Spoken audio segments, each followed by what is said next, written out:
Glory to God. கர்த்தருடைய பரிசுத்த நாமத்துக்கு ஸ்தோத்திரம். பிதாவாகிய தேவனாலும் கர்த்தராகிய இயேசு கிறிஸ்துவுடைய நாமத்தினாலும் உங்கள் அனைவருக்கும் கிருபையும் இரக்கமும் சமாதானமும் உண்டாவதாக. இன்றைய நாளிலும் நாம்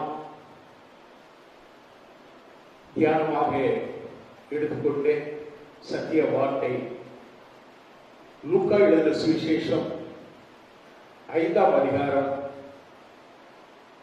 4, 5, 6 ஆகிய வசனங்களை நாம் வாசிப்போம். லூக்கா எழுதின சுவிசேஷம் 5ஆம் அதிகாரம் 4, 5, 6 வசனங்களை வாசிக்கலாம். அவர் போதகம் பண்ணி முடித்த பின்பு சீமோனை நோக்கி, ஆழத்திலே தள்ளி கொண்டு போய் மீன் பிடிக்கும்படி உங்கள் வலைகளை போடுங்கள் என்றார். அதற்கு சீமோன், ஐயரே, ராம் முழுவதும் நாங்கள் பிரயாசப்பட்டும் ஒன்றும் அகப்படவில்லை, ஆகிலும் உம்முடைய வார்த்தையின்படியே வலையை போடுகிறேன் என்றார். அந்தபடியே அவர்கள் செய்து தங்கள் வலை கிழித்து போகத்தக்கதாக மிகுதியான மீன்களை பிடித்தார்கள். இன்றைய நாளிலே நான் வாசித்த பகுதியின் மூலமாக இந்த பிரசங்கத்தினுடைய ஒரு தலைப்பு என்று பார்க்கும் பொழுது, கிறிஸ்தவ ஜீவியத்தின் ஆழமான அனுபவங்கள் குறித்து நாம் இப்பொழுது பார்க்க போகிறோம். பேதுரு வாழ்க்கையோடு கூட இந்த கிறிஸ்தவ ஜீவியத்தினுடைய ஆழமான அனுபவங்களை நாம் இப்பொழுது தியானிக்க போகிறோம். கிறிஸ்தவ வாழ்க்கை என்பது ஒரு மேலோட்டமான வாழ்க்கை அல்ல, ஏனோ தானோ எந்த வாழ்க்கை அல்ல, ஒரு பட்டும் படாமல் வாழ்கிற வாழ்க்கை அல்ல. அப்படிப்பட்ட அனுபவத்திலே நாம் எந்த ஒரு அற்புதங்களே அதிசயங்களை பெற முடியாது. ஆழமான அனுபவத்திற்குள்ளே நாம் கடந்து செல்ல வேண்டும். ஆழமான அனுபவத்தில் தான் ஆசீர்வாதம் உண்டு. ஆழத்தில் தான் அநேக அற்புத அதிசயங்களை நாம் பார்க்கலாம். கடலின் ஆழத்திலே நீங்கள் நேஷனல் ஜியோகிராபி என்கிறதான சேனல், டிஸ்கவரி சேனல், இப்படி போன்ற சேனல்களில் நீங்கள் பார்ப்பீர்கள். அதை பார்ப்பவர்களுக்கு தெரியும், கடலின் ஆழத்திலே அந்த கேமராமேன்கள் அடியிலே போய் அதை ஆராய்ச்சி செய்யும் பொழுது நீங்க பார்த்தீங்கன்னா ரொம்ப அற்புதமான காரியங்கள் எல்லாம் பார்க்கலாம். நாம் இந்த உலகத்தில் இருந்து கொண்டு பார்ப்பதில்லை, இந்த கடலின் ஆழத்திலே இருக்கக்கூடிய அநேக அதிசயங்களை நாம் பார்க்கலாம். ஆண்டவருடைய படைப்பின் அற்புதங்களை நாம் பார்க்கலாம். அப்படித்தான் அந்த கடலின் ஆழத்திலே அவர்கள் அதை நமக்கு காண்பிப்பார்கள். அப்படிப்பட்ட அற்புத அதிசயங்களை நாம் அந்த கடலின் ஆழத்திலே அவர்கள் கொண்டு அதை கேமராவிலே படம் பிடிக்கும் பொழுது அநேக மீன்களே கலர் கலராக பல வண்ணங்களிலே காணப்படும். கடலின் ஆழத்தில் இருந்தால் முத்துக்கள் எடுக்கப்படும். அதை போல ஆழமான அனுபவ ஜீவியத்திலே, கிறிஸ்தவ வாழ்க்கையில் ஆழமான அனுபவ வாழ்க்கையிலே அநேக ஆசீர்வாதத்தை நாம் பெற்றுக்கொள்ள முடியும், அநேக அற்புதங்களை நாம் பெற்றுக்கொள்ள முடியும். அப்படிப்பட்ட ஒரு ஆழமான அனுபவ ஜீவியத்தை நாம் பேதுருவோடு கூட இணைத்து, பேதுரு அந்த ஆழமான அனுபவத்தை அவர் பெற்றுக்கொண்டது, பின்னால் அவருடைய சிந்தனையுடைய மாற்றங்கள், இதை குறித்தெல்லாம் நாம் இப்பொழுது தியானிக்க போகிறோம். அருமையான தேவனுடைய பிள்ளைகளே, இந்த செய்தியை கேட்டுக்கொண்டு இருக்கிற அருமையான சகோதர சகோதரிகளே, ஆண்டவராகிய இயேசு கிறிஸ்து கெனசரேத்து கடல் அருகே நின்ற போது திரளான ஜனங்கள் அவருடைய உபதேசத்தை கேட்கும்படியாக வந்தார்கள். அந்த வேளையிலே இயேசு அங்கு ஒரு காட்சியை பார்க்கிறார். யார் யாரெல்லாம் அந்த மீன்பிடிக்க சென்றார்களோ அவர்கள் எல்லாம் திரும்பி வந்து படகை எல்லாம் விட்டு விட்டு இறங்கி வலைகளை அலசி கொண்டிருந்தார்கள், கிளீன் செய்து கொண்டிருந்தார்கள். இப்படிப்பட்ட ஒரு காட்சியை ஆண்டவர் பார்க்கிறார். எவன் ஒருவன் மனம் மாற வேண்டும், மன சுத்தி அடைய வேண்டும், தன்னுடைய வாழ்க்கை முறையை மாற்றி கிறிஸ்துவின் அன்பை ருசிப்பதற்காக யார் யார் வாங்கிக்கிறார்களோ இயேசு கிறிஸ்துவை விரும்புகிறார்கள், இயேசு கிறிஸ்துவை தன்னுடைய சொந்த ரட்சகராக ஏற்றுக்கொள்ள ஆசிக்கிறார்களோ அவர்கள் எல்லாரையும் ஆண்டவராகிய இயேசு பார்க்கிறார். மாத்திரமல்ல, எவன் ஒருவன் அவனுடைய மனது மாறுதலுக்கு அவன் தயாராகிறானோ அப்பொழுதுதான் இயேசு கிறிஸ்து அவனுடைய வாழ்விலே பிரவேசிக்கிறார். இங்கு அவன் அலசிக் கொண்டிருக்கிறார், அவன் கிளீன் செய்து கொண்டிருக்கிறார். வலையினர் மாத்திரமல்ல, அவனையே அவன் சுத்திகரிக்கிறதான நேரம் தான் இந்த வேலை. இயேசு கிறிஸ்து அவனுடைய படகிலே ஒன்றை எடுத்து பிரசங்க பீடமாக பயன்படுத்துகிறார். பிரசங்க பீடம், அவர் அதில் ஏறி நின்று மக்களுக்கு பிரசங்கிக்க அந்த படகை எடுத்துக்கொண்டு அவர் சொல்கிறார். அதில் ஏறிவிட்டு சீமோனை பார்த்து சொல்கிறார், இதை கரையிலிருந்து சற்றே தள்ளும்படி ஆண்டவர் கேட்கிறார். அண்ணன் தேவனுடைய பிள்ளைகளே, உன்னை ஆண்டவர் பார்க்கிறார். உன்னிடத்திலே உன் வாஞ்சைகள் எப்படியாவது நாம் இப்பொழுது இருக்கிறதானே இந்த பாவ வாழ்க்கை, இந்த கேடான வாழ்க்கை, இப்படிப்பட்ட மோசமான வாழ்க்கை வாழ்ந்து கொண்டிருக்கிற நாம் எப்படியாவது ஒரு மாறுதலை நாம் காண வேண்டும் என்று உன்னுடைய உள்ளம் வாஞ்சிக்கிற வேளையில் தான் இயேசு கிறிஸ்துடைய அந்த கிருபையின் ஆசீர்வாதத்தை பெற்றுக்கொள்ள முடியும். அப்பொழுதுதான் இயேசு கிறிஸ்து உன் வாழ்க்கையிலே அவர் வருவார். அவர் வந்து உன்னிடத்திலே அவர் என்ன செய்வார்? பேசுவார். அப்படித்தான் பேதுருவை சந்தித்தார்.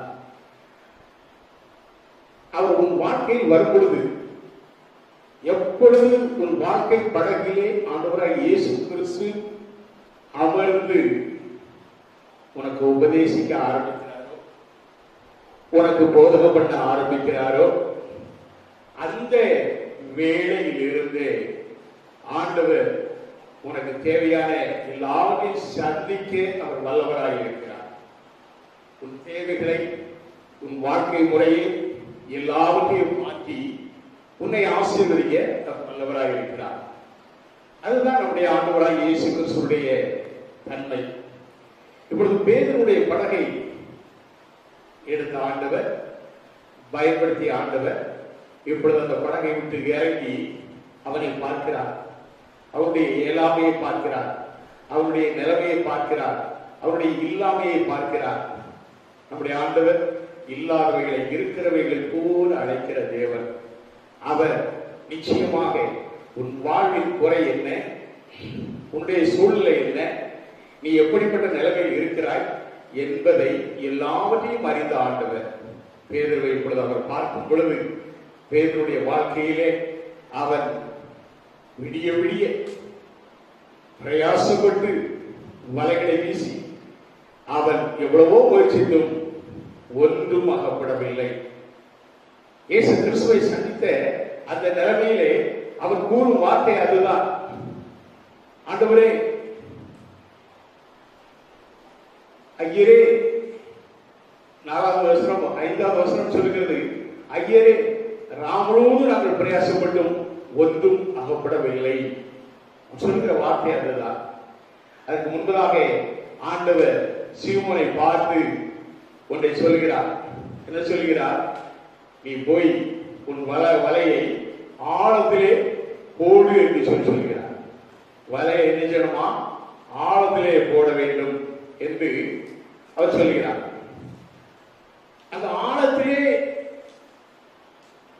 நீ போடும் பொழுது நிச்சயமாக உன்னுடைய ஜீவியத்தை, ஆழமான அந்த கிறிஸ்துவ ஜீவியத்தை, அந்த விசுவாச ஜீவியத்தை, அந்த ஆழமான அனுபவத்திற்குள்ளே வரும் பொழுதுதான் அற்புதம் நடக்கும்.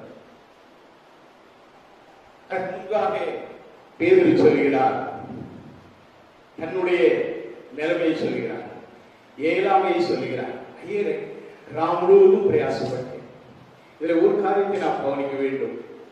பேதுரு பிறவியிலேயே அந்த மீனவ குடும்பத்தில் பிறந்து கடலிலே சென்று மீன் பிடிப்பவர்.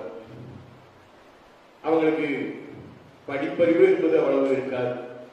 ஆனால் அனுபவம், மீன் பிடிப்பதிலே அனுபவம் உள்ளவர்கள். ஆனால் இயேசு கிறிஸ்துவை குறித்து நாம் பார்ப்போம் என்றால், அவருடைய ஊரிலே, அவர் தாய் தகப்பன்மார் இருந்த ஊரிலேயே அநேகர் அவரை பார்த்து என்ன சொல்வார்கள், இவர் தச்சன் மகன் அல்லவா, இவருடைய சகோதர சகோதரிகளுக்கு இருக்கிறார்கள் அல்லவா என்று சொல்லி இயேசு கிறிஸ்துவை குறித்து ஏளனமாக நக்கலாக சொல்வார்கள். அப்படியானால் இயேசு கிறிஸ்து ஒரு தச்சு வேலை செய்கிற குடும்பத்தில் தான் பிறந்தார். கன்னியாகிய மரியாள் வயிற்றிலே உட்பொழிந்து பரிசுத்த ஆவியானவர் மூலமாக நமக்கு தந்தரப்பட்ட, நமக்கு கொடுக்கப்பட்ட ஒரு குமாரன் இயேசு கிறிஸ்து. அந்த இயேசு கிறிஸ்து அவர் எல்லாவற்றையும் அறிந்தவர். நாமும் பிதாவும் ஒன்றாக இருக்கிறோம் என்று சொல்கிற இயேசு கிறிஸ்து அதனால எல்லாரையும் அறிந்தவராய் இருக்கிறார். ஆகையால் அவர் சொல்கிறார், இந்த வேளையிலே பேதுருவை பார்த்து நீ ஆழத்திலே கொண்டு போய் உன் வலையை போடு இருக்கிறார். பேதுரு ஒரு மறுப்பும் சொல்லல.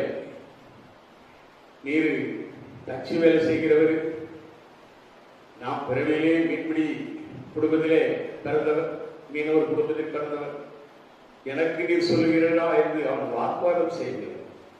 அவன் சொல்கிறான், ஐயரே, முழுவதும் நாங்கள் பிரயாசப்பட்டு ஒன்றும் அகப்படவில்லை, ஆகிலும் உம்முடைய வார்த்தைப்படியே வலையை போடுகிறேன் என்று சொல்லி ஒரு கீழ்ப்படிதல், ஆண்டவருடைய வார்த்தைக்கு ஒரு மதிப்பு கொடுத்தல், ஆண்டவர் சொன்ன அந்த வார்த்தைக்கு கீழ்ப்படிந்து விசுவாசித்து அவர் என்ன செய்கிறார், வார்த்தையின்படியே. இன்னைக்கு ஆண்டவருடைய சத்தியத்தை கேட்கிற அநேகர் அந்த சத்தியத்துக்கு கீழ்ப்படிவது கிடையாது. சத்தியத்திற்கு கீழ்ப்படிந்தால் சத்தியம் உங்களை விடுதலையாகும். வேதம் அதைத்தான் சொல்லுகிறது. குமாரன் உங்களை விடுதலையாக்கினால் விடுதலையாவீர்கள், சத்தியம் உங்களை விடுதலையாகும். இப்படித்தான் யோவான் 8ஆம் அதிகாரத்திலே நாம் பார்க்கிறோம், 32, 36 வசனங்களிலே. அருமையான தேவனுடைய பிள்ளைகளை, நாம் எப்பொழுது ஆண்டவருடைய வார்த்தைக்கு சத்தியத்துக்கு நாம் கீழ்ப்படுகிறோமோ அப்பொழுதுதான் நாம் அற்புதத்தை பார்க்க முடியும். பேதுரு இயேசு கிறிஸ்துவை முதலாக சந்தித்த பொழுது அவனுடைய வாழ்க்கையின் நிலைமை இல்லை என்று சொல்லக்கூடியதான நிலைமையிலே இருந்தது. ஒன்றும் அகப்படவில்லை, ஒன்றும் இல்லை. நான் எவ்வளவோ பிரயாசப்பட்டேன். இன்றைக்கு அநேகர்களுக்கு எவ்வளவோ முயற்சி செய்கிறேன், எவ்வளவோ பிரயத்தனம் பண்ணுகிறேன், எவ்வளவோ போராடுகிறேன், ஆனால் ஒன்றுமே பிரயோஜனம் இல்லை. ஒரு பைசா மிச்சம் இல்லை. கிடைக்கிற காசெல்லாம் எங்க போகுதுன்னே தெரியல.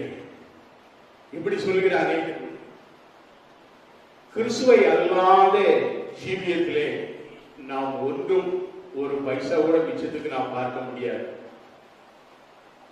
அந்த அனுபவத்தை நானும் பெற்றவன். என்னுடைய வாழ்க்கையிலே பல லட்சங்களிலே உருண்டு புரண்டு தெரிந்தாலும் கூட ஒரு பைசா கூட மிச்சம் என்பது இல்லாத ஒரு வாழ்க்கையை நானும் சந்தித்திருக்கிறேன். நான் செய்த தொழிலில்லை. அருமையான தேவனுடைய பிள்ளைகளே, உங்களுக்கும் அதைத்தான் நான் சொல்லுகிறேன். இதை கேட்டுக்கொண்டிருக்கிற நீங்கள் யாவரும் கவனமாக ஒன்று தெரிந்து கொள்ள வேண்டும். இயேசு அல்லாத, இயேசுவை சந்திக்காத, இயேசுவை ஏற்றுக்கொள்ளாத, அவர் மேல் விசுவாசம் வைக்காத வாழ்க்கையிலே பேதுருடைய நிலைமை ஒன்றுமில்லாத ஒரு நிலைமை.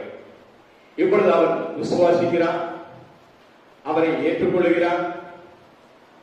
அவரை குறித்து இவர் அநேக ஜனங்களுக்கு போதித்த அந்த போதனையை கேட்ட அந்த சத்திய வார்த்தை அவருக்குள்ளே கிரியை செய்ய ஆரம்பிக்கிறது. அவர் என்ன செய்கிறார், அவர் சொன்னபடியே இப்பொழுது செய்ய ஆரம்பிக்கிறார்.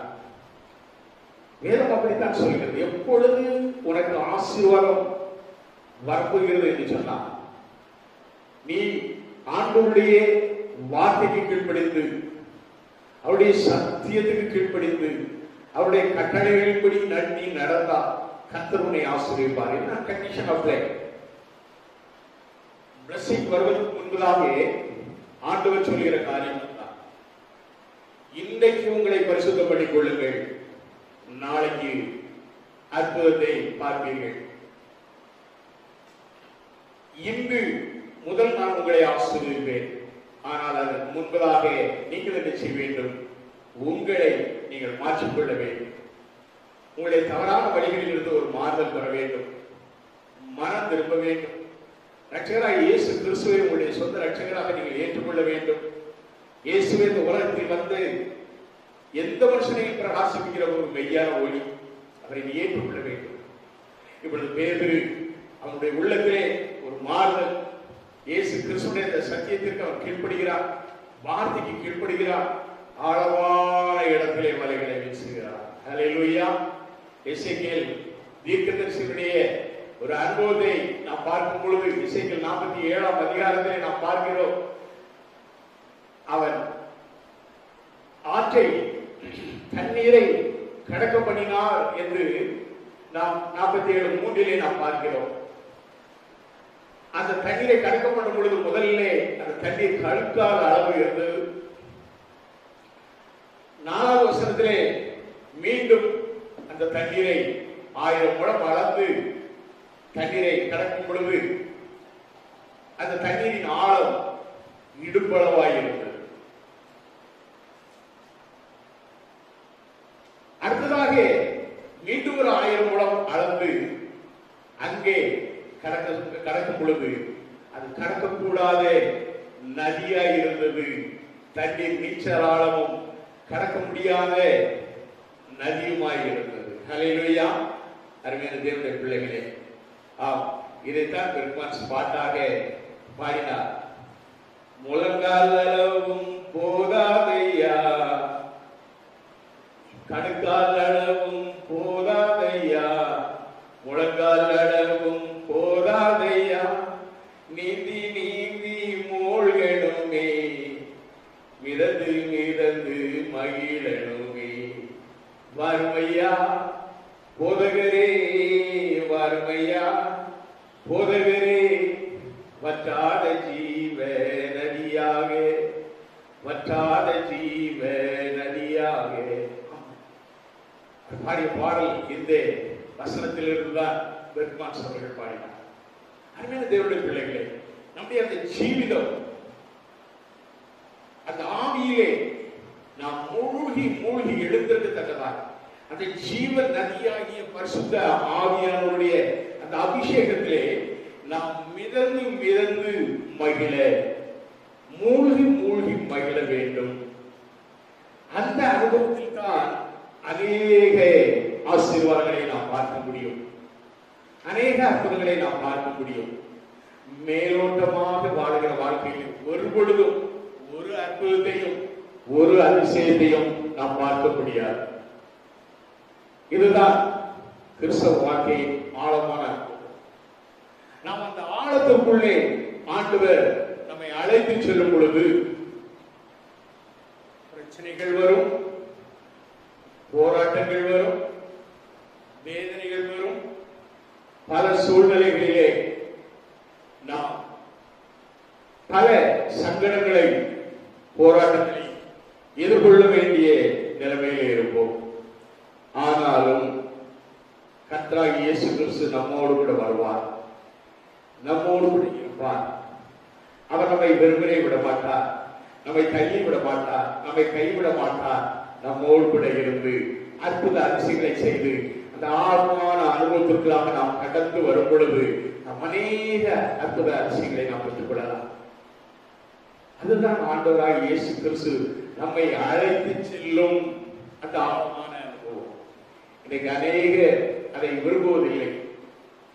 கிறிஸ்தவ வாழ்க்கை என்று சொன்னாலே, கிறிஸ்தவ வாழ்க்கை என்று சொல்லும் பொழுது அவர்கள் ஏதோ ஆண்டவர் இயேசு கிறிஸ்துவை நாம் ஏற்றுக்கொண்டால் லாட்டரி அடித்தது போல உடனே நாம் அப்படி ஆகிவிடலாம், இப்படி ஆகிவிடலாம், என்று சொல்லி கற்பனைகளோடு கூட இயேசு கிறிஸ்துவை விசுவாசித்து வருகிற ஒரு கூட்டம் உண்டு. கிறிஸ்தவனாக மாறிவிட்டால் உடனே நமக்கு எல்லாம் கிடைத்துவிடும் என்று நினைப்பார்கள். ஆனால் கிடைக்கும் கிடையாது என்று நான் ஒரு பொழுதும் சொல்வதில்லை. ஏனென்றால் ஆண்டவரும் அதைத்தான் சொல்லியிருக்கிறார். உபாகம் 28:1 அவர் சொல்கிறார், என் கற்பனைகளின்படி என் கட்டளைகளின்படி நீ நடந்தால் விதமான ஆசீர்வாதங்களை பெற்றுக் கொள்வாய் என்று சொல்லி அதிலே நாம் பார்க்கிறோம். ஆண்டவர் அநேக ஆசீர்வாதங்களை நமக்கென்று வைத்திருக்கிறார். உன்னை வாழாக்காமல் தலையாக்குவேன், கீழாக்காமல் மேலாக்குவேன், ஜாதிகளுக்குள்ளே நீயோ கடன் கொடுப்பாய், கடன் வாங்காதிருப்பாய் என்று அநேக அற்புத அதிசயங்கள், அநேக ஆசீர்வாதங்கள். இப்படிப்பட்ட ஆசீர்வாதத்தை எல்லாம் ஆண்டவர் அங்கே வைத்திருக்கிறார். அருமையான தேவனுடைய பிள்ளைகளே, நாம் அதை பெற்றுக்கொள்ள என்ன செய்ய வேண்டும்? அதைத்தான் அந்த முதல் வசனம் நமக்கு சொல்லுகிறது. அந்த முதல் வசனம் என்ன சொல்லுகிறது? உன் தேவனாகிய கர்த்தர் பூமியில் உள்ள சகல ஜனங்களையும் உன்னை மேன்மையாக வைப்பார் என்று சொல்லுகிற ஆண்டவர், நீ கவனமாய் இருக்கும்படிக்கு கர்த்தருடைய கட்டளைகளின்படியெல்லாம், இன்று நான் உனக்கு விதிக்கிற உன் தேவனாகிய கர்த்தருடைய கட்டளைகளின்படியெல்லாம் செய்ய நீ கவனமாய் இருக்கும்படிக்கு அவர் சத்தத்திற்கு உண்மையாய் செவி கொடுப்பாயானால் சகல ஜாதிகளிலும் உன்னை மேன்மையாக வைப்பார். இதுதான் ஆண்டவர் கொடுக்கிறதான வாக்கு. அவர் அப்படியாக அதிலே அநேக ஆசீர்வாதங்களை வைத்திருக்கிறார். 2வது வசனத்திலிருந்து நாம் பார்க்கும் பொழுது 14 வரை ஆண்டவர் ஆசீர்வாதங்களை வைத்திருக்கிறார். இப்படிப்பட்ட ஆசீர்வாதங்கள் எல்லாவற்றையும் நாம் பார்த்து பெற்று வாழ வேண்டுமானால் நாம் அந்த ஆழமான அனுபவ ஜீவித்துக்குள்ளே கடந்து செல்ல வேண்டும். பேதுருடைய வாழ்க்கை இப்பொழுது அவன் எண்ணி பார்க்க முடியாத அளவிற்கு ஆண்டவர் அவனை ஆசீர்வதிக்கிறார்.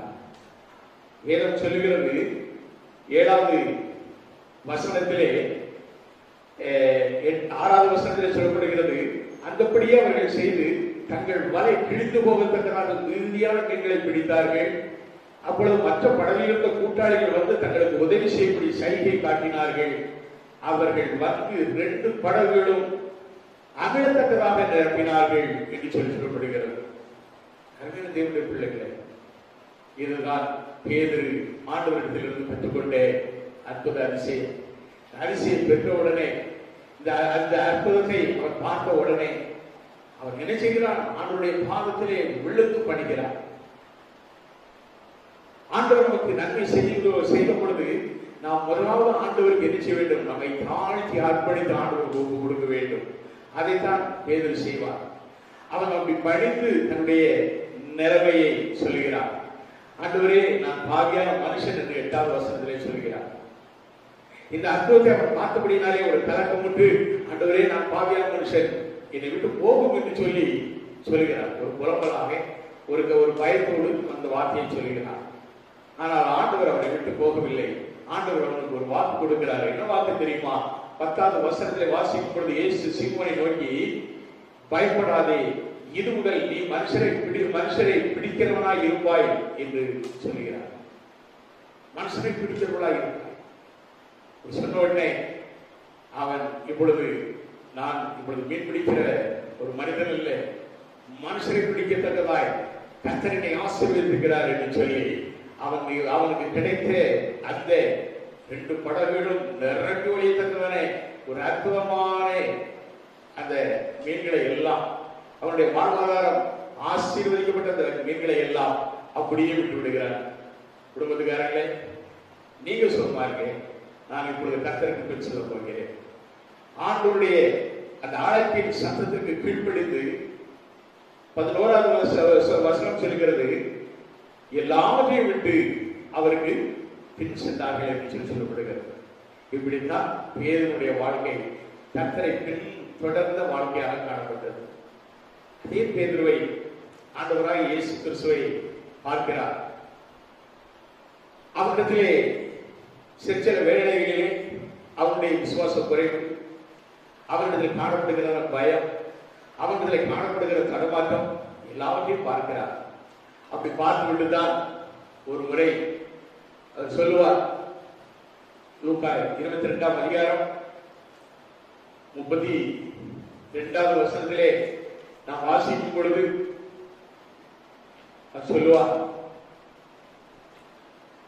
31, 32 நாம் வாசிக்கும் பொழுது ஆண்டவர் சீமோனை பார்த்து சொல்வார், சீமோனே சீமோனே சீமோனே, இதோ கோதுமையை சுடகினால் குடைக்கிறது போல சாத்தான் உங்களை குடைக்கிறதுக்கு உத்தரவு கேட்டுக்கொண்டார். நானும் உன் விசுவாசம் ஒழிந்து போகாதபடிக்கு உனக்காக வேண்டிக் கொண்டேன். பேதுருவை பார்த்து சொல்கிறார். பேதுருடைய சிந்தனை அவ்வப்பொழுது என்ன செய்யும்? அப்படியே மாறுபடும். சில வேளைகளிலே ஆண்டவரே உமக்கும் மோசைக்கும் நான் ஒரு கூடாரத்தை போடணுமா என்று சொல்லி கேட்பான். அவன் என்ன செய்கிறோம் என்ன சொல்லுகிறோம் என்பதே தெரியாது. பேதுருவை ஆண்டவர் உன்னிப்பாக பார்த்து கொண்டிருக்கிறார். ஏனென்றால் பின்னாளிலே பேதுருவை கொண்டு அநேக ஜனங்களை பிடிக்க, வலை வீசி பிடிக்க இயேசு ஆயத்தமாக இருந்தார். அவருடைய விசுவாசத்தை ஆண்டவர் வர்த்திக்க பண்ண இப்பொழுதே அவர் சொல்லிவிட்டார், உன் விசுவாசம் ஒழிந்து போகாதபடிக்கு உனக்காக வேண்டிக் கொண்டேன் அப்படி என்று சொன்னவர் சொல்கிறார். நீ குணப்பட்ட பின்பு உன் சகோதரரை சிரமப்படுத்து சொல்ல. குணப்பட்ட வாழ்க்கை வாழ்விலே ஆழமான அனுபவத்தை நாம் கடந்து செல்லும் பொழுது நம்முடைய வாழ்க்கை குணப்படுகிறது. குணப்படாத வாழ்க்கை இருக்கிறத அதுலதான் அநேகர் என்ன செய்யறாங்க தெரியுமா? இந்த குணப்படாத வாழ்க்கை, ஏதாவது ஒரு துன்பம் வந்தா, ஏதாவது ஒரு பிரச்சனை வந்தா, ஏதாவது ஒரு போராட்டம் வந்தா அப்படியே விட்டுட்டு, ஆண்டவரே நான் என்ன சர்ச்சைக்கு வந்து என்னதான், நான் உங்க ஆராய்ந்து என்ன கண்டேன், உங்க கும்பிட்டு என்னதை கண்டேன். இஸ்ரேல் ஜனங்கள் அடிக்கடி சொல்லுவாங்க, நான் ஏற்றுக்கே போறேன்னு சொல்லுவாங்க.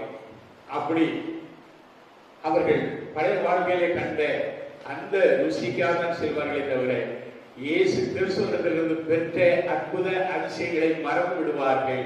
இதுதான் குணப்படாத வாழ்க்கை.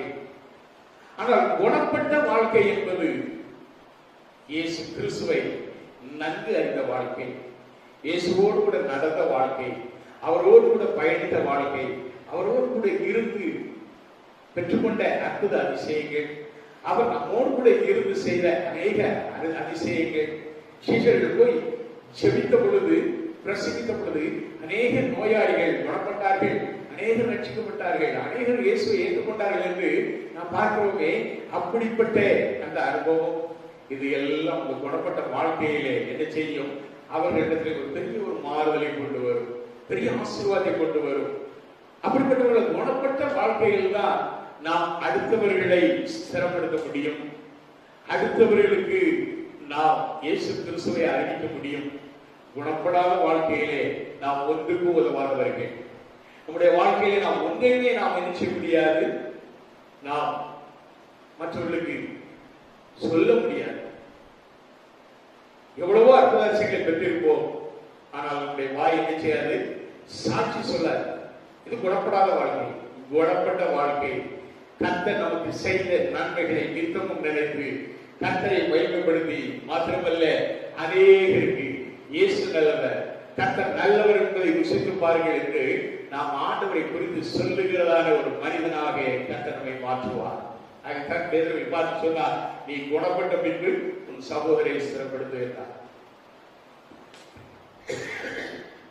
இந்த வார்த்தையை இயேசு சொன்ன உடனே பேதுரு உடனே சொல்கிறார், உற்சாகத்திலே ஒரு தைரியத்துல ஆர்வத்தை சொல்லக்கூடிய வார்த்தை என்ன தெரியுமா? ஆண்டவரே, காவலிலும் சாவிலும் உண்மை பின்பற்றி வர ஆயத்தமாயிருக்கிறேன். சிலவங்க உற்சாகத்தில் சொல்லுவாங்க, மாஸ்டர் நான் இனிமேல் நான் அப்படி போக மாட்டேன், அந்த மாதிரி பழக மாட்டேன், அந்த மாதிரி செய்ய மாட்டேன், அந்த வாழ்க்கையே எனக்கு வேண்டாம், எனக்கு போதும் இந்த வாழ்க்கை என்று இயேசு கிறிஸ்துவோடு கூட இருக்கிற வாழ்க்கையை குறித்து அவர்கள் நினைச்சுவார்கள். இப்படி உறுதியாக சொல்லுவாங்க. நான் உண்மையா இருப்பேன். யார்கிட்ட எத்தனையோ பேர் சொல்லுவது, எனக்கு மட்டும் இது நடந்து விட்டா சொல்லுவாங்க, எனக்கு மட்டும் இது நடந்து விட்டா நடந்துரும். அவங்க நடந்து விட்டாலும் சொல்லிட்டு அவங்க ஒரு பிராமிஸ் பண்ணுவாங்க. என்ன பிராமிஸ் தெரியுமா? நான் அவருக்கு அப்படி செய்வேன், இப்படி செய்வேன் என்று சொல்லி அவர்கள் ஆலயத்திற்கு கர்த்தருக்கு காணிக்கை கொடுக்கிற காரியங்கள் இருந்து எல்லாத்தையும் அவர்கள் என்ன செய்வார்கள்? அப்படி இப்படி என்று சொல்வார்கள். எல்லாம் நடந்து முடிஞ்சிடும். ஆண்டவர் தான் இரக்கமுள்ள ஆண்டவர், மனதுருக்கத்தின் ஆண்டவர். அவர்களுடைய சூழ்நிலையிலிருந்து ரட்சித்து விடுதலையாக்கி அவர்கள் கடன்பட்டவர்களை கடனிலிருந்து விடுதலையாக்குவார், நோய்பட்டவர்களை நோயிலிருந்து விடுதலையாக்குவார். பலவிதமான போராட்டங்களில் இருந்த அவருடைய சூழ்நிலையை மாற்றி அவருடைய போராட்டங்களை எல்லாவற்றையும் மாற்றி சாம்பலுக்கு பதிலாக சிங்காரத்தை கொடுப்பார், புலம்பலுக்கு பதிலாக ஆழ்ந்த கழிப்பை கொடுப்பார். எல்லாவற்றையும் பெற்றுக் கொள்வார்கள். ஆனால் இயேசுவை மறந்து விடுவார்கள். இயேசு செய்த அற்புதத்தை மறந்து விடுவார்கள். இதுதான் இன்னைக்கு நாடு இன்றைய நாளிலே நாம் பார்த்துக் கொண்டிருக்கிறோம். சொல்றான், சாவிலும் சாவிலும் உங்களை பின்பற்றி வர ஆயத்தமாக இருக்கிறேன்னு ஆண்டவர் சொல்லுவான். அப்பதான் ஆண்டவர் சொல்லுவாரு, இயேசு சொல்லுவாரு, பேதுருவே, இன்றைக்கு சேவல் கூவுவதற்கு முன்பதாக 3 தரம் நீ என்னை மறுதலிப்பாய் அப்படின்னு சொல்லுவார். ஆண்டவர் இந்த வார்த்தையை சொல்ல அடுத்த ஒரு சில மணி நேரத்துலதான் ஆண்டவராய் இயேசு கிறிஸ்துவை என்ன செய்கிறார்கள்? போர் செய்வர்கள் வந்து கைது பண்ணி அவரை அடித்து துன்புறுத்தி இறுதியாக சிலுவையை அடிக்கும்படியாக கொண்டு செல்கிறார்கள். இயேசு கிறிஸ்துவை அப்படியாக பிடித்துக் கொண்டு போகும் பொழுது பேதுருவை பார்த்து சொல்ற, அவர் கூட இருந்தவங்களா அப்படின்னு சொல்லி சொல்றாங்க. உடனே இல்லை இல்லை மறுதளிக்கிறார். முதல் மறுதலி. இரண்டாவது ஒரு வேலைக்காரி இவன் அவங்க கூட இருந்தான் அப்படின்னு சொல்லி சொல்லும் பொழுது அது நானே இல்லை. மூன்றாவதும் அவனை பார்த்து இவனும் அவர்களில் ஒருவன் என்று சொல்லும் பொழுது இவன் நான் இல்லவே இல்லை என்று சத்தியம் பண்ண தொடங்கினான் என்று வேதம் சொல்கிறது. அருமையான தேவனுடைய பிள்ளைகளே, அப்பொழுது இயேசு அவனை பார்க்கிறார். இயேசு பேதுருவை பார்க்கிறார். சேவலம் கூவுகிறது. இயேசு திருப்பி பார்க்கிறார். 3 தரம் அவர் சொன்னபடி பேதுரு மறுதலித்தார். பேதுரு வாழ்க்கையிலே நாம் பார்க்கிற காரியம் இதுதான். வைராக்கியமாக அவன் சொன்ன வார்த்தை, வைராக்கியமான பேசிய பேச்சு எல்லாம் போய்விட்டது. சூழ்நிலை எங்கே நம்மையும் பிடித்துக் கொண்டு போய் விடுவார்களோ, நம்மையும் கைது செய்து விடுவார்களோ, நம்மையும் கொலை செய்து விடுவார்களோ என்ற ஒரு பயம் வந்த பொழுது பேதுரு மறுதலிக்க தொடங்கினார். ஆண்டவர் சொன்னபடியே 3 முறை மறுதலித்தார். ஆனால் 3 முறை மறுதலித்த பேதுருவை ஆண்டவர் அப்படியே விடவில்லை. ஆண்டவராகிய இயேசு கிறிஸ்து மரித்தார். ஆண்டவர் மரித்து விட்டார். ஆண்டவர் இப்பொழுது உயிரோடும் எழுப்பிவிட்டார். ஆனாலும் இயேசு கிறிஸ்து இந்த பேதுருவை அவர் மறக்கவில்லை. இந்த பேதுருவை அவர் தொடர்ந்து அவர் என்ன செய்கிறார்? பார்க்கிறார். எவன் ஒருவன் எந்த சூழ்நிலையில் இருந்து ரட்சிக்கப்பட்டானோ அவனுடைய பின்மாற்ற வாழ்க்கையிலே அவன் கடந்து செல்வது அதே சூழல்ல தான் போய் நிற்பான். ஒரு குடிகாரன் ரட்சிக்கப்பட்டா அவன் படைவெடி அவனை ஈஸியா சாப்பிட்டா விழத்தட்டுவது அந்த குடியில் தான். பீடி சிகரெட் குடிப்பவர்கள், கஞ்சா போதை முதலானவருக்கு அடிமையானவர்கள், விபச்சாரத்தில் இருந்து விடுபட்டவர்கள் என்று இப்படி பல தரப்பு உண்டு. இப்படி பல தரப்பு பேர்களுமே எந்த இடத்திலே இருந்து அவர்கள் ரட்சிக்கப்பட்டார்களோ, எந்த இடத்திலே கர்த்தர் அவர்களோடு பேசி அவர்களை மீட்டாரோ, அவர்கள் திரும்பும் பொழுது அவர்களை சாத்தான் அவர்கள் மனதை மாற்றும் பொழுது அதே விஷயத்தில் தான் ஈஸியாக தள்ளிவிடுவார். குடிக்கிறவரை அந்த குடியின் காரியத்திலே கொண்டு தள்ளிடுவான். அவனை நாம திருப்பி போய் பார்க்கணும்னா அதே பிராந்தி கடை வாசல் பக்கத்துல அந்த ஏரியாவில் தான் அவனை பார்க்கலாம். அதே போலதான் திபேரியா கடற்கரையிலே ஆண்டவர் பேதுருவை பார்க்கிறார். முதல்ல கெனசரேத்து கடற்கரையிலே ஆண்டவர் பார்த்தா, இப்பொழுது திபேரியா கடற்கரையில போய் நிற்கிறான். யார் பேரு? அங்க போய் நிற்கிறது மட்டுமல்ல, சொல்றான், நான் மீன் பிடிக்க போறேன் அப்படின்னு தன்னோடு கூட இருந்த சீஷர்கள் எல்லாருமே சொல்றான். இவன் தான் மட்டும் இல்ல, அவர்களையும் சேர்ந்து கெடுக்கிறான். உடனே அவர்கள் வாங்க போவோம், நாங்களும் உங்களோட வரோம் அப்படின்னு சொல்லிட்டு அவங்களும் கிளம்புறாங்க. அப்படி போய் அவங்க போய் என்ன செய்றாங்க? மீனை பிடிக்க அவர்கள் முயற்சிக்கிறார்கள். இப்போ பின்மாற்றமான வாழ்க்கை. இயேசுவோடு கூட இருந்து, இயேசுவோடு கூட நடந்து, அவரோடு அவர் செய்கிற ஊழியர்கள் எல்லாவற்றிலும் அவர் செய்த அற்புத அதிசயங்கள் எல்லாம் இவர்களும் கண்டு கேட்டு பார்த்து எல்லா அனுபவங்களையும் பெற்ற பேதுரு இயேசுவை பிடித்துக் கொண்டு சென்ற பொழுது, சிலுவையில் அறைந்த பொழுது, அவரை கொலை செய்த பொழுது பேதுரு என்ன செய்கிறார்? அவர் இப்பொழுது பயத்தினாலே பின்வாங்கியவனாக காணப்படுகிறார். ஆனால் இயேசு அவனுக்கு காட்சி அளிக்கிறார். அவனை விடவில்லை. ஏனென்றால் அவனை ஏற்கனவே ஆண்டவர் சொல்லிட்டார், உன்னை நான் மனுஷரை பிடிக்கப்படாத மாற்றுவேன் என்று சொல்லி. அதே ஆண்டவர் அவனை பின்தொடர்ந்து போகிறார். அங்க இப்ப அவன் மீன் பிடிச்சு பார்க்கலாம். இப்ப இயேசு இல்லாத, இயேசுவை விட்டு விலகின, இயேசுவை விட்டு மறுதளித்த வாழ்க்கை. இந்த மறுதளித்த வாழ்க்கையில அவன் சொல்வது என்ன தெரியுமா? அங்க நாம் பார்க்கிறோம், 3வது வசனத்திலே வாசிக்கும் பொழுது, அந்த ராத்திரியிலே அவர்கள் ஒன்றும் பிடிக்கவில்லை. விடிய விடிய முயற்சி பண்ணியும் ஒன்றும் பிடிக்கல.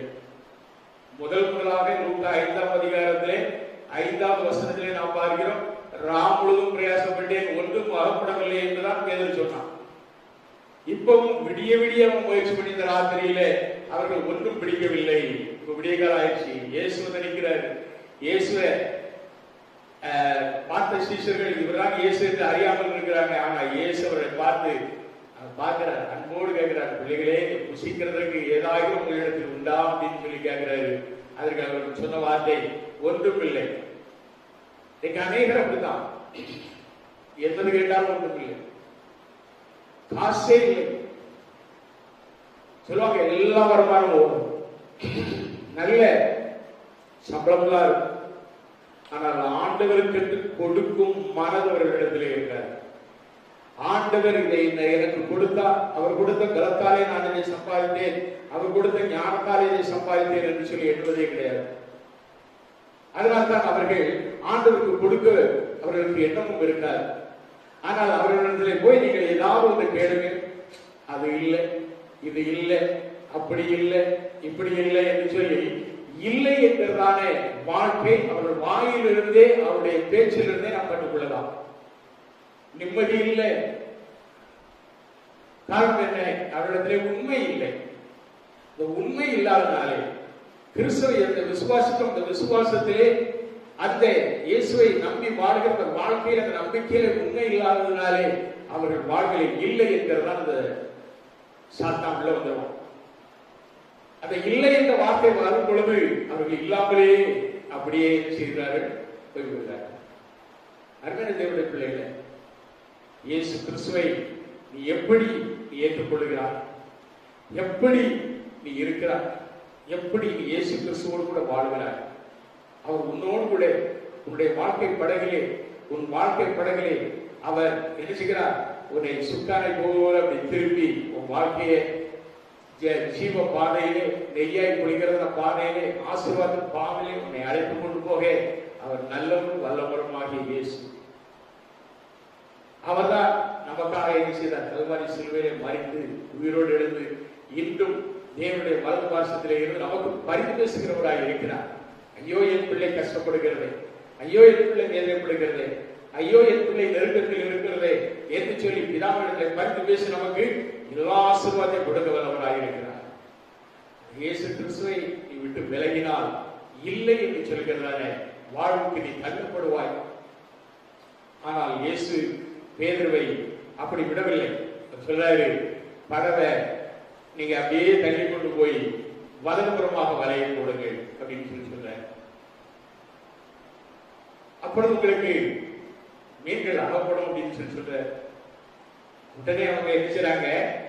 விசுவாசத்தோடு அவர் சொன்ன வார்த்தையை பிடித்து வலது பக்கத்திலே வலையை போடுறாங்க. முதலாக சந்திக்கும் பொழுது ஆழத்திலே வலையை போடு அப்படின்னு சொன்னார். இப்பொழுது வலது பக்கத்திலே வலையை போடு. வலையை போட்டாங்க. திரளான மீன்கள் கிடைத்தது. பெரிய பெரிய மீனா, பெரிய பெரிய மீனாக கிடைத்தது.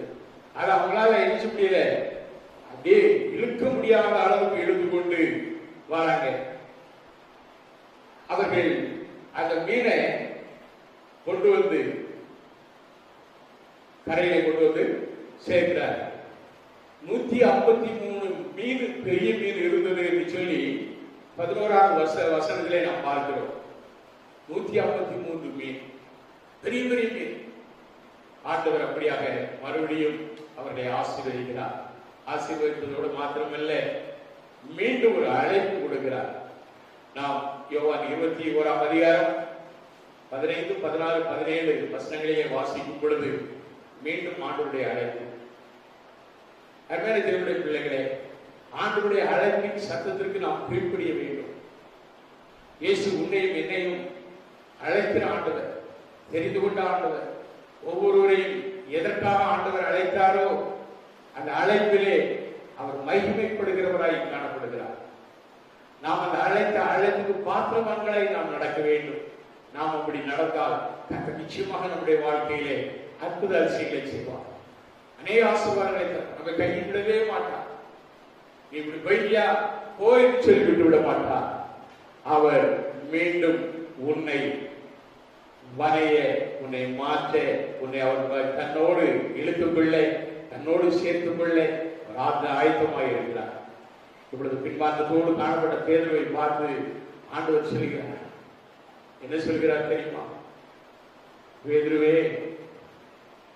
பேதுருவை பார்த்து, யோனாவின் குமாரனாகிய சீமோனே, இவர்களிலும் அதிகமாய் நீ என்னிடத்தில் அன்பாய் இருக்கிறாயா அப்படின்னு கேட்கிறார். 15ஆம் வசனத்துல அவன் சொல்றான், ஆமாண்டவரே நேசிக்கிறேன் என்பதை நீர் அறிவி அப்படின்னு சொன்ன உடனே அவன் சொல்லாரு, நாட்டுக்குட்டிகளை மேய்ப்பாயாக அப்படிங்கிற. 2வது முறையும் 16ஆம் வசனத்துல வாசிக்கும் பொழுது அவர் மறுபடியும் சொல்றாரு, யோனாவின் குமாரனாகிய சீமோனே, நீ என்னிடத்தில் அன்பாய் இருக்கிறாயா என்றார். அதற்கு அவன், ஆமாண்டவரே உம்மை நேசிக்கிறேன் என்பதை நீர் அறிவி, அவரது ஆடுகளை மேய்ப்பாயாக என்றார்.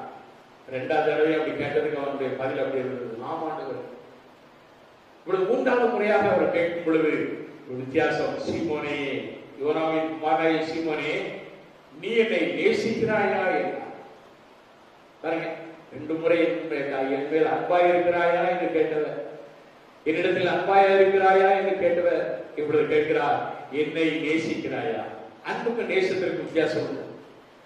அன்பு அப்படியே அப்படி மேலோட்டமாக தடவி கொடுத்து கொண்டே போகக்கூடியதான் அன்பு. லவ்னு சொல்லுவாங்க இங்கிலீஷ். ஆனால் நேசம் அந்த அன்பை விட ஆழமானது, வலிமையானது. ஹல்லேலூயா. அந்த நேசத்தை ஆண்டவர் விரும்புகிறார். நம்மை நேசிக்கிற ஆண்டவர், நம்மை நேசித்து நம்மை தேடி வந்து நமக்காக தன்னையை ஜீவ பலியாக தந்த ஆண்டவர் உன்னை பார்த்து கேட்கிறாய், என்னை நீ நேசிக்கின்றாயா? அருமையான சகோதரனே, சகோதரியே, இந்த சத்தியத்தை கேட்டுக்கொண்டு இருக்கிறதானே, உன்னை பார்த்து ஆண்டவர் கேட்கிறார், நீ என்னை நேசிக்கிறாயா என்று சொல்லி ஆண்டவர் இயேசு கேட்கிறார்.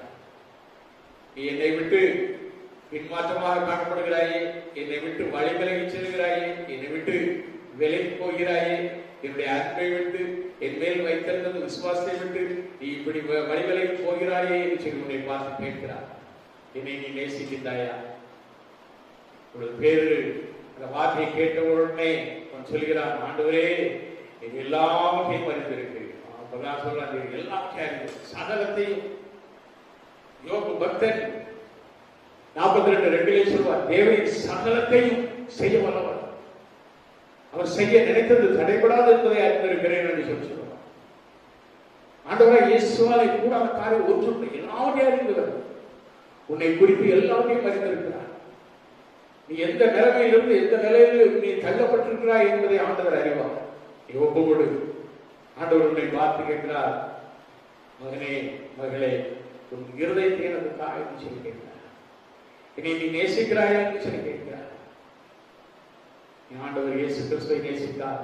நிச்சயமாக உன்னை வாழாக்காமல் தலையாக்குவார், கீழாக்காமல் மேலாக்குவார், உன் வாழ்க்கையை பலமாக்குவார். உன்னுடைய எல்லா சோதனைகளும் மாறும், உன்னுடைய எல்லா வேதனைகளும் மாறும். நீ ஆண்டவர் இயேசு கிறிஸ்துவை நீ நேசிக்க வேண்டும். காரணம் என்ன? அவர் உனக்காக ஜீவன் தந்தாரே. உன்னுடைய அக்கிரமங்களுக்காக, உன்னுடைய மீறல்களுக்காக. இதைத்தான் ஏசாயா 53 அதிகாரம் முழுவதும் நமக்கு சொல்லப்பட்டிருக்கிறது. நம்முடைய அக்கிரமங்களுக்காக, நம்முடைய மீறல்களுக்காக அவர் காயப்பட்டார், அடிக்கப்பட்டார், நொறுக்கப்பட்டாரே. இதை நீ நினைவு கூற வேண்டும். நமக்காக ஜீவன் தந்த ஆண்டவர் இயேசு, அவரை நீ நேசித்தார். அவர் உன்னை நித்திய ஜீவனுக்கு எதுவாக உன்னை நடத்துவார்.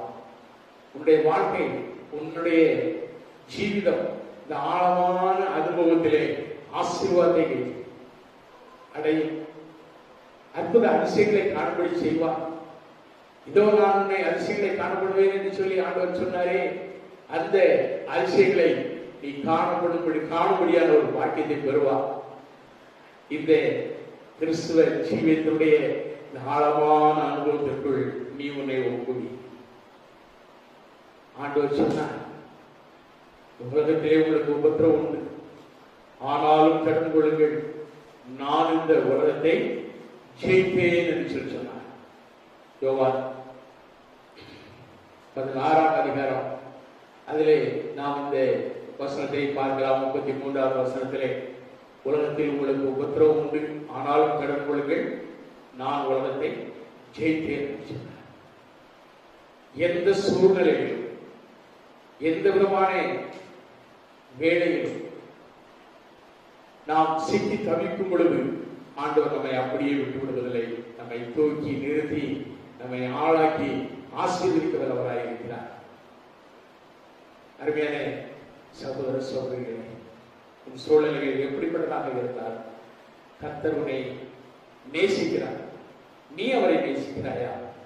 பேதுருவை பார்த்து என்னை நேசிக்கிறாயா என்று சொல்லி ஆண்டவர் கேட்ட பொழுது அவர் துக்கித்து என்ன செய்கிறார்? அவன் அழுகையோடு ஆண்டவரை பார்த்து சொல்கிறார், ஆண்டவரே, நீர் எல்லாவற்றையும் அறிந்திருக்கிறீர், நான் உண்மை நேசிக்கிறேன் என்பதை நீர் அறிவீர் என்றார். அப்போ சொல்லாரு, என் ஆடுகளை வைப்பாயா? அதே பேதுருவை கொண்டு 5000 பேர் என்று முதல் முறையாக அவருடைய பிரசங்கத்திலே ஜனங்கள் ரட்சிக்கப்பட்டார்கள். இரண்டாவது அவருடைய பிரசங்கத்திலே 3000 பேர் ரட்சிக்கப்பட்டார்கள். கர்த்தர் பேதுருவை பயன்படுத்தினார். ஆசோதரம் பேதுருவை கொண்டு அநேக ஜனங்களை ஆத்தும அறுவடையை ஆண்டவர் இயேசு செய்தார். காரணமே ஆண்டவருடைய அந்த அழைப்பு. சொன்னாரே, நீ மனுஷனை பிடிக்கிறவராய் இருப்பாய் என்று சொல்லி, நான் உன்னை அப்படித்தான் உன்னை நான் பார்க்கிறேன் என்று சொல்லி ஆண்டவர் சொன்னாரே, அப்படித்தான் உன்னை அழைக்கிறேன் என்று வாக்கு கொடுத்தாரே. அந்த வாக்கின்படி பேதுருவை பயன்படுத்தினார். மாத்திரமல்ல, அவன் அந்த யோவான் எழுதின சுவிசேஷத்திலே நாம் பார்த்தோமே, லூக்கா எழுதின சுவிசேஷத்திலே நாம் பார்த்தோமே 22:33 காவலிலும் சாவிலும் உங்களை பின்பற்றி வர ஆயத்தமாயிருக்கிறேன் என்று அன்று சொன்னார். இப்பொழுது ஆண்டவர் சொன்னார், அவருடைய வாழ்க்கை, அவருடைய மரணத்தை குறித்தும் அவர் என்ன செய்கிறார்? பேசுகிறார். பின்னாடிலே அவனுடைய ஊழியம் நிறைவேறும் பொழுது, அவனை சிலுவையில் அடிக்க கொண்டு செல்லும் பொழுது அவர் ஒன்றே ஒன்றை கேட்டுக் கொள்கிறார், இயேசுவை போல என்னை அடிக்காதீர்கள், என்னை தலைகீழாக என்னை சிலுவையில் அறையுங்கள் என்று சொல்லி கேட்டுக்கொண்டார். அதன்படியே அவனை தலைகீழாக சிலுவையில் அறைந்து கொண்டார்கள் என்று சரித்திரத்திலே நாம் பார்க்கிறோம். அருமையான தேவனுடைய பிள்ளைகளை, ஒப்பு கொடுத்தல் அல்ல, எந்த சூழலிலும் எப்படிப்பட்ட வேளையிலும் நாம் ஆண்டவரை பின்பற்றுவதிலே, ஆண்டவரை துதிப்பதிலே, ஆண்டவரை ஆராதிப்பதிலே, ஆண்டவரை மகிழ்வுபடுத்துவதிலே நாம் பின்வாங்கவே கூடாது. எக்காலத்தில் கர்த்தரை சோதரிப்பேன் என்று சொல்லி சோதரம். அருமையான தாவீது சங்கீதம் 34:1 சொல்கிறாரே, 34:10 சொல்லும் பொழுது, சிங்கக்குட்டிகள் தாழ்ச்சி அடைந்து பட்டினியா இருக்கும், கர்த்தரை தேடுகிறவர்களுக்கு ஒரு நன்மையும் குறைப்படாது என்று சொன்னேன். அந்த வசனத்தையும் நாம் நினைவு கூறுவோம். அருமையான தேவனுடைய பிள்ளைகளை, பேருடைய வாழ்க்கையை நாம் நம்முடைய ஜீவியத்தின் அனுபவத்தோடு நாம் ஒப்பிட்டு பார்ப்போம். ஆழமான அனுபவ அந்த ஜீவியத்தான் உண்மையான கிறிஸ்துவ ஜீவியத்தினுடைய ஆசீர்வாதம். அதை நாம் என்ன செய்வோம்? முழுவதுமாக ஆண்டவரிடம் ஒப்பு கொடுப்போம். ஆண்டவர் நம்முடைய வாழ்க்கை படகையை அவர் மாலுமையாக இருந்து நம்முடைய வாழ்க்கை படகை கடந்து செல்வார். ஆழ்கடலில் அலைகளினால் அசையும் போது என் படகில் ஆழ்கடலில் அலைகளினால் அசையும் போது என் படகில் ஆத்ம இயேசு உண்டு சேர்ந்திடுவே அவர் சமூகம். ஆத்ம இயேசு உண்டு சேர்ந்திடுவே அவர் சமூகம். திருக்கரத்தால் தாங்கி என்னை திரு சித்தம்போல் நடத்திடுமே. திருக்கரத்தால் தாங்கி என்னை திரு சித்தம்போல் நடத்திடுமே. குயவன் கையில் களிமண்போ மறைந்திடுமே அனுதினம் நீ. ஹல்லேலூயா. குயவன் கையில் களிமண்ணை போல நாம் ஆண்டவருடைய கரத்திலே நம்மை அர்ப்பணிப்போம். நம்முடைய வாழ்க்கை படகிலே இயேசு நம்மோடு கூட இருக்கிறார். எந்த பிரச்சனைகள் வந்தாலும், போராட்டங்கள் வந்தாலும், எல்லா சூழ்நிலைகளிலும் அதை ஒரு அனுபவமாக, ஒரு சாட்சியாக நம்மை நிலைநிறுத்தி நம்மை ஆசீர்வதிக்க வல்லவராக இருக்கிறார். நம்முடைய சூழ்நிலைகள் ஒரு வேலை மோசமானதாக காணப்படலாம், பயங்கரமாக காணப்படலாம், போராட்டமாக காணப்படலாம், வேதனையாக காணப்படலாம், உபத்திரவமாக காணப்படலாம். ஆனால் இயேசுவின் அன்பை விட்டு நம்மை பிரிப்பவன் யார் என்று அப்போஸ்தலனாகிய பவுல் சொல்வதை போல நாமும் தைரியமாக நாம் அந்த விசுவாசத்திலே நிலைத்திருப்போம். ஆண்டவர் பேரில் வைத்திருக்கிற நம்பிக்கையை நாம் உறுதியாய் பற்றிக் கொள்வோம். நிச்சயமாக கடைசி மட்டும் நம்மை பார்த்து, ஆம், இந்த தேவன் என்றுள்ள சதாகாலங்களில் நம்முடைய தேவன் மரணமறிந்து நம்மை நடத்துவார் என்று சொன்னபடி நம்மோடு கூட இருந்து நம்மை நடத்துவார். நம்முடைய வாழ்க்கை படகை ஒரு ஆழமான அனுபவத்திற்குள்ளே நாம் கடந்து சென்றாலும், கடலின் ஆழம், கடலின் மத்தியிலே அதிகமான ஆழம் என்று சொல்வார்கள். அப்படிப்பட்ட அந்த மத்திய கடலிலே நம்மை படகை ஓட்டிக்கொண்டு சென்றாலும் அங்கு ஆண்டவர் இயேசு நம்மோடு கூட இருப்பதனாலே எந்த ஒரு அலைகளோ, எந்த ஒரு பிரச்சனைகளோ, எந்த ஒரு போராட்டங்களோ நம்மை மூழ்கடித்து விடாதபடி நம்மை காக்க இயேசு வல்லவராக இருக்கிறார். அந்த இயேசுவை நமக்காக உயிர் தந்து நம்மை ரட்சிக்கும்படியாக நம்முடைய கடைசி சொட்டு ரத்தம் இருக்கும் வரைக்கும் அந்த ரத்தத்தை ஊற்றி கொடுத்து அந்த ரத்தத்தினாலே நம்மை கழுவி சுத்திகரித்து பரிசுத்தமாய் வாழ நமக்கு உதவி செய்கிற இயேசு கிறிஸ்து அவர் உயிரோடு இருந்தவராய் இன்றும் நம்மோடு கூட இருந்து நமக்குள்ளே வாசம் செய்கிறவராய் இருக்கிறார். அவரை விட்டு விலகாதபடி இந்த ஆழமான ஜீவியத்திற்குள்ளே நாம் கடந்து வரும் பொழுது கர்த்தர் அந்த ஆழமான ஜீவியத்தின் ஆசீர்வாதத்தை நமக்கு தந்து நம்மை மென்மேலும் உயர்த்த வல்லவராய் இருக்கிறார். அவருக்கு துதி கன மகிமை செலுத்துவோம் இயேசுவின் நாமத்தில். ஆமென், ஆமென். கண்களை மூடி நாம் சொல்லிப்போம். சோதரிக்கிறோம் ஆண்டவரே, கேட்ட சத்தியத்தின்படி நாங்கள் இயேசுவுக்கு உண்மையாக வாழ, இயேசுவை உறுதியாக பற்றிக் கொண்டு வாழ, எதிர்வை போல சில வேளைகளிலே நாங்கள் தடுமாறினாலும் எங்களை கைவிடாத, எங்களை நினைத்து எங்களை நேசிக்கிற ஆண்டவர் இயேசு எங்களுக்கு உண்டு. எங்களை கைவிடாத எங்களை பாதுகாத்து பராமரிக்கிற கர்த்தர்களுக்கு உண்டு. ஆண்டவரே, உங்களுடைய கரங்களில் எங்களை அர்ப்பணிக்கிறோம். ஒரு களிமண்ணாக நாங்கள் எங்களை தருகிறோம். எங்களை மீண்டும் அணைந்து கொள்ளுங்க, ஆசீர்வதிங்க. ஒரு புதிய பாத்திரமாக ஒரு அன்பின் ஆசீர்வாதத்தை அப்பா சோதரம் ஆண்டவரை நீர்களுக்கு தந்து உடைய அன்பின் வழியிலே எங்களை வழிநடத்துங்க. உமக்கே நாங்கள் துதி கனமாக செலுத்துகிறோம். இயேசுவின் நாமத்தில் ஜெபிக்கிறேன். ஜெபம் கேளும் எங்கள் நல்ல பிதாவே. ஆமென், ஆமென்.